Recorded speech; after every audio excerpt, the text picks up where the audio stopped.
ഇടുക്കി മൂന്നാറിൽ കാട്ടാന ആക്രമണത്തിൽ 2 പേർക്ക് ഗുരുതര പരിക്ക്. അഴകമ്മ, ശേഖർ എന്നിവർക്കാണ് പരിക്കേറ്റത്. ഇരുവരെയും മൂന്നാറിലെ ടാറ്റ ആശുപത്രിയിൽ പ്രവേശിപ്പിച്ചു.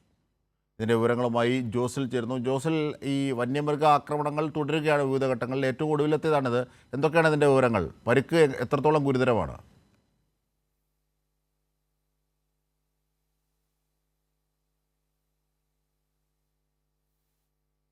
ആക്രമണവും മറ്റ് വന്യജീവികളുടെ ആക്രമണവും തുടർക്കഥയാവുകയാണ്. ഏറ്റവും ഒടുവിലത്തെ സംഭവമാണ് ഇപ്പോൾ മൂന്നാറിൽ സംഭവിച്ചിരിക്കുന്നത്. മൂന്നാർ കല്ലാർ മാലിന്യ പ്ലാന്റിന് സമീപം വെച്ചാണ് ഈ 2 പേരെയും, അമ്മയെയും മകനെയുമാണ് കാട്ടാന ആക്രമിച്ചിരിക്കുന്നത്. അഴകമ്മ, ശേഖർ എന്നിവർക്കാണ് പരിക്കേറ്റിരിക്കുന്നത്. അഴകമ്മയെ കാട്ടാന ഒറ്റക്കൊമ്പൻ ആക്രമിക്കുന്ന സമയത്ത് അഴകമ്മയെ രക്ഷിക്കാൻ ശ്രമിക്കുന്നതിനിടയിലാണ് ശേഖറിന് പരിക്കേറ്റിരിക്കുന്നത്. ശേഖറിനെയും അഴകമ്മയെയും ഇപ്പോൾ ടാറ്റ ആശുപത്രിയിൽ പ്രവേശിപ്പിച്ചിരിക്കുകയാണ്. ഇടുക്കി ജില്ലയിൽ മൂന്നാർ, കാന്തല്ലൂർ, അതുപോലെ തന്നെ മറയൂർ മേഖലയിലെല്ലാം അതിശക്തമായ രീതിയിലുള്ള ഈ കാട്ടാന ആക്രമണം. ഇപ്പം മറയൂർ മേഖലയിലാണെങ്കിൽ 23ഓളം വരുന്ന കാട്ടാനയാണ് അവിടെ ജനജീവിതത്തിന് ദുസ്സഹമാക്കിക്കൊണ്ടിരിക്കുന്നത്.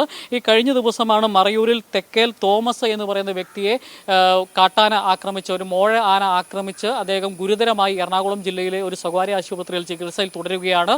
ഇതിനെ തുടർന്ന് അവിടെ ശക്തമായ പ്രതിഷേധം, രാപ്പകൽ സമരം മറയൂർ കാന്തല്ലൂർ മേഖലയിൽ തുടർന്നുകൊണ്ടിരിക്കുകയാണ്. അതിശക്തമായ പ്രതിഷേധമാണ് ജനങ്ങളുടെ ഭാഗത്തു നിന്നും അവിടെ ഉയർന്നുകൊണ്ടിരിക്കുന്നത്.